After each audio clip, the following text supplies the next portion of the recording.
During these severely challenging times, there is more uncertainty than ever, and a seemingly ever-decreasing reliability on a solid foundation of reality. The film The Matrix posed this very question. What is reality? For me, in the spring of 1999, when I caught an afternoon matinee on that first Friday of release, reality was completely and irrevocably changed forever. I often say about my experience of seeing The Matrix for the first time that I entered the theater one person and exited someone else entirely. The reasons the film had such a powerful effect on me, I wasn't really able to articulate at the time. Its grip was total and unwavering, and yet I welcomed its imposing and captivating ideas, taking up real estate in my mind. It wasn't really the individual pieces that mattered, but the sum total of all of its parts working in perfect harmony. The Wachowskis, the film's visionary architects, had crafted something that seemed impossible. Indeed, the film itself was a near miracle. It was almost never made, with many false starts at Warner Brothers, who probably didn't quite know what they had. The Wachowskis, who had a modest upbringing in Chicago, had started as comic book writers, but their considerable talents would inevitably lead them to Hollywood and the screenwriting trade. Success would prove elusive at first, with their script Assassins totally rewritten, and they tried unsuccessfully to have their names removed from the eventual film. Burned by the experience, they realized that in order to protect their careers, they needed more control over their work. Stepping into the director's chair would do just that, and their first film, Bound, the erotic neo-noir thriller, was a creative success, if not necessarily a financial one. It didn't matter, though. Their impossible-to-ignore talents were not lost on Warner Brothers, who, after several stops and starts, greenlit The Matrix. Not much was known about the film before release. Occasionally one would see blurry pictures of Keanu Reeves in a black trench coat and heavily armed pop up on some internet movie news site. Anticipation was there, but it was not considerable. Reeves's presence did not instill much confidence in the film.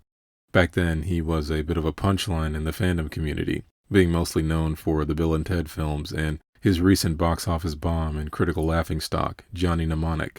His cool factor hadn't yet kicked in. But that all changed in the spring of '99, as The Matrix became a box office phenomenon and cultural touchstone, with its bullet time effects, instantly iconic characters, and unusually intelligent storyline. The Matrix was the kind of smart, mind-bending sci-fi that fit perfectly in a new world that was being taken over by digital technology. The film dared to pose the notion that many had been feeling at that point on the eve of the new millennium. At that point, what we called reality could be thought of as a tightly controlled exercise in corporate gamesmanship.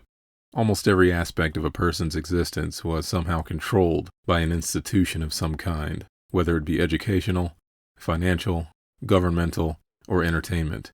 It was easy to see why many felt that human existence had become an inauthentic experience. The Wachowskis and Warner Brothers' timing proved exquisite. The film came along at the perfect time to provide some sort of roadmap in the landscape of meaning. What was reality? For the characters in The Matrix, the reality they had been brainwashed into accepting was a computer-generated dream world, a fantasy of ones and zeros, a coded simulation, a prison built for the minds of humanity. But the lessons of the film would seemingly be lost on the population. For them, it was just that cool, trippy action thriller with catchy buzzwords like the blue pill, the red pill, kung fu, guns, lots of guns. In the ensuing years, the institutional control that had planted itself in the real world took up residence in a new territory. The same computerized landscape of ones and zeros that the Wachowskis had cautioned people against in their seminal film. This new landscape of the World Wide Web, with its instant gratification, inexhaustible sources of information, and addictive social media networks would essentially become the same dangerous, mind-altering prison the Wachowskis fictionalized in The Matrix. Google, Twitter, Facebook, Instagram, TikTok. Even the names insinuate simplistic, almost infant-like gibberish. But the names themselves don't actually mean anything. And yet, they account for a large chunk of the lives of the population. To be clear, there is nothing wrong with social media. It has no inherent quality. It's a tool, like any other, and like a hammer can be used to build a house or break a window, The value or lack thereof of social media is completely dependent on the users. Unfortunately, most people aren't aware of just how much of their power they give away to the technocrats that control these platforms. In The Matrix, the characters move freely between the real world and the computer-generated dream world the machine antagonists have created to enslave humanity. Inside the Matrix, the machines have installed powerful programs called agents. These agents are autonomous and tasked with policing the population, influencing them in order to keep the status quo. On some social media networks, there are social bots. A social bot is an agent that communicates more or less autonomously on social media, tasked with influencing discussion and the opinions of its readers. The parallels here are plainly obvious. And the agents of the Matrix can literally appear out of nowhere, taking the place of a real person, essentially deleting them entirely. Step out of line and say the wrong thing, and your social media experience can vanish before your very eyes. On social media, the manner in which people behave and communicate is often heavily contrasted with the way they act offline. The most glaring examples are those who are fired from their jobs for engaging in reprehensible behavior online. For all intents and purposes, these people acted one way in public and a totally different way when they were jacked into the internet. Many people wouldn't dare say the things they say on social media when they're offline and in public. In The Matrix, the characters who are free enough to move from one reality to another act one way while jacked in, and another when they're not. Inside the Matrix, they're essentially troublemakers. They defy the rule of law, wreaking havoc wherever they go. They essentially have the freedom and abilities to do what they can't do in the real world. This is even reflected in their choice of attire. I mean, who would ever dress like this outside of a computer simulation, unless you're Marilyn Manson? The point is, the Matrix offers a sense of opportunity that is easily taken advantage of, much like our internet.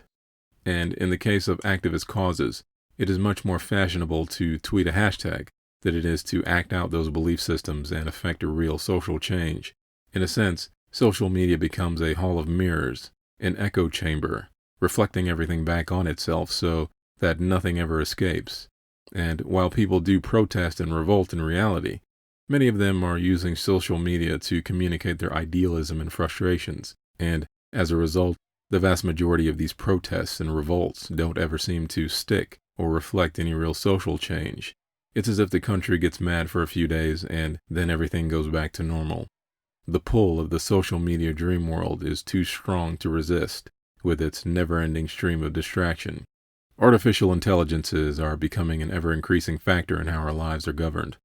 On YouTube, there is a computer algorithm that seeks out certain waveforms in uploaded content. This algorithm flags and removes the content in question if it violates the rules. These algorithms have no ability to understand context, no ability to understand the provision of fair use or freedom of expression. They are programs designed to do one thing, and they are a huge governing body on one of the most populated sites on the internet. Likewise, recommendation engines control much of what you see and experience on social media. These artificial intelligences study your habits online, interpreting certain patterns of behavior, and then present you with a series of ads and interactions that keep you locked into your own bubble of experience. These techniques are designed to keep you online for as long as possible. In fact, social media itself is designed to keep you scrolling, because if you're scrolling, you aren't going anywhere. For many people, take away their smartphone and computer and their reality crumbles. The real world can't compete with digital satiation. When Neo is removed from his digital coffin, his world is turned upside down. He can barely function, and when presented with the truth, he violently rejects it. He would rather go back into his digital tomb than exist in a world where he can't have the comforts of electronic simulation. Reality was too harsh. But what he came to learn was that reality was far better than being imprisoned by forces who were only using humanity for their own gain. In The Matrix, the dream world was designed to keep humans asleep and locked into a controlled reality. For many people, the reality of social media is often more real than actual reality. In the case of cyberbullying, a study showed that adolescents who reported cyberbullying were more than 11 times more likely to have suicidal thoughts. Compare this to those who reported verbal bullying, who were only 8 times as likely to have suicidal thoughts. In another study, 75% of adolescents who experienced cyberbullying had higher suicidal thoughts than those who experienced verbal bullying. These young people will someday grow into functioning adults and become the dominant force on the planet. If the world of computers and social media are essentially more real than actual reality for these people, where will that lead us as a species? Before the internet took over our lives, there was a sense of anticipation in the air over what a digital future might bring. Many were excited by the possibilities of where an endless digital landscape might take us. And while the internet has certainly brought the world many benefits, the price we are paying for those benefits may be too big a check for humanity to cash. In the Matrix, the humans were triumphant in defeating the machine army, the tyrannical forces that had created a virtual prison for their species. In our reality, the simplicity of a 3-act story with its wrapped-in-a-bow resolution and pathos can only serve as parable. It is up to us to finish the story and create our own happy ending. If you enjoyed this video, consider hitting the like and subscribe button, as I'll be posting more content in the future. Thanks for watching.